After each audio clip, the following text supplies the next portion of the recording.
On August 14th, 2003, at 4:10 p.m., a portion of northeastern North America experienced a rare event. The power went out. A software bug shut down the grid that is attached to Ontario, New York, New Jersey, Ohio, and Michigan states. What resulted was organized chaos. The commuters in Ontario raced to get to the last GO trains, and our friends in New York walked home from Manhattan to Lefferts Boulevard in Queens, crossing the Queensboro Bridge barefoot. Mercifully, it was the summer, with the sun providing light for a fair portion of the evening. But one need differed in this blackout than any other: our cell phones. The person with a cell phone with full bars was the most popular person on the block, and the guy with the backup generator was the host of the all-night parties. But for those without access to power, they were lost. When reaching for their phone, it was blank, again and again. What else was there to do but go to sleep? While sounding funny, it is true we humans are dependent on our phones for everything. And you are rewired to check the phone, check social media every few minutes, and you are so easily trained to do so. Why? Because you get a reward from it in the form of attention, validation, feeling needed and important. And when the power was turned back on, what was the first thing everyone did? That familiar scream. Plugged back in. Welcome to We Are the Machines. I'm Dr. Deitra Sawh. This podcast is for those who want to use artificial intelligence. Through anecdotes and phrases, you will be fluent in AI in front of the executive team and at the dinner party. I explain how machines learn in the context of human learning and will give you the right questions to be asking the machines or those who are building your business machines. You will sound like an AI rock star by the end of each episode. So let's get started. The type of machine learning I described in our power outage example is called reinforcement learning. Here's how it works.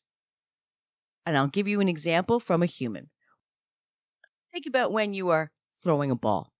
You use the same muscles over and over again to hit your target. So, as you continually get closer to your target, the muscles that you're using to throw the ball strengthens until finally you are able to actually get your target, and your muscles know exactly how to get there without you even thinking. So, reinforcement learning works the same. An AI agent explores a large space of data called a state space, and it can move randomly through the state space or based on some decision-making structure. Every time it reaches a state, it collects a reward, much like that reward of getting that exact throw to the right target. The key to reinforcement learning is that it has a goal, mainly to maximize these rewards. So it frequently visits states that have the highest reward. Think of a portfolio of stocks. If we want to find the stocks which have the highest return over a period of time, reinforcement learning will find that path to reach the goal of the machine. Humans learn similarly. We learn quickly in life which actions provide the best rewards, especially as children, and we repeat those actions, which is one reason why we might love our phones so much, by the way. So, if it's not rule-based, then it explores the environment. And these rewarding outcomes are what gets fed back into the system so that way it continues to look for rewards. So let's take a more general look at the use of reinforcement learning on other animals, such as dogs. Dogs, for example, respond very well to treats. Now that would be an example of positive reinforcement learning. Negative reinforcement learning is used for horses. The human applies pressure to the horse in order to get it to exhibit desired behaviors. Over time, you can use less force on the horses as the learning happens, and they require less negative reinforcement. Funnily enough, humans learn like this as well. It is painful to adapt to new technology, but once it is integrated, it takes less force to do the actions. This happened to us as humans when the call centers became labyrinths of the selections between 1 to 5. Many initially just pressed 0, impatient with the triaging. That resulted in more waiting but at least some human interaction. But now the center is forcing you more and more to the automated triage. And of course, you owe them money. Then you get a clear accented human calling you. After a while, customers didn't need any more pressure.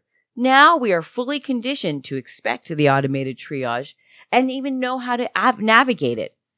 Full adaptation to the machine is what has happened, and it trained us using negative reinforcement learning, because every time we tried to go to the press 0 and go to the human, we'd end up in a new triage or another voice, or it would say that you would call you back. So ultimately, you had to sit through the triage. And even though it was painful, we are still willing to do it. We are so willing to do it, in fact, that when a human, in fact, does answer, customers think she's a robot. In fact, I spoke to one call center individual who said she has to make noises to prove to the humans that she's not a machine. So the machines have trained us now, through reinforcement learning, to expect no humans in the process. So when I say we are the machines, you see, we are training the machines to train us. So what problems can reinforcement learning solve? Well, it is goal-oriented. And any problem where your machine is achieving a goal or a cumulative goal, reinforcement learning will be a powerful tool.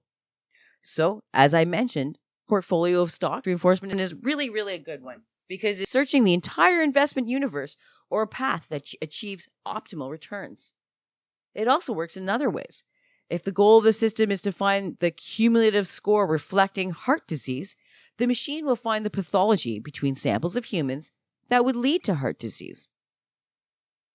Reinforcement learning is being used on us all the time. It has trained us to click something or to look to the large language models for information, with the goal being to find the answer or get the dopamine shot of liking a post. And we are already trained to check our phones constantly. We see it, we look at it. Let's take a moment for the human. Now, the internet has already trained us not to recall in our brains. We look it up.